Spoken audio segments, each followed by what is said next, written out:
Јас разбирам сега дека некои од опозицијските партии мислат дека на тој начин ќе привлечат поголемо внимание.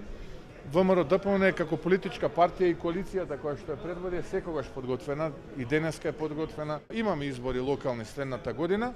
Граѓаните на тие локални избори ќе кажат дали се потребни парламентарни или не се парламентарни потребни. Ако се потребни парламентарни, можеме веднаш потоа да организираме и парламентарни избори. Ако тие речат црвен картон има владата на ВМРО ДПМН и коалицијата, ако ги изгласат градоначалниците на ДУИ и на СДСМ, тогаш јасна е пораката. Ние нема воопшто да ја игнорираме таа порака. Прв тест ќе бидат еве локалните избори следната година.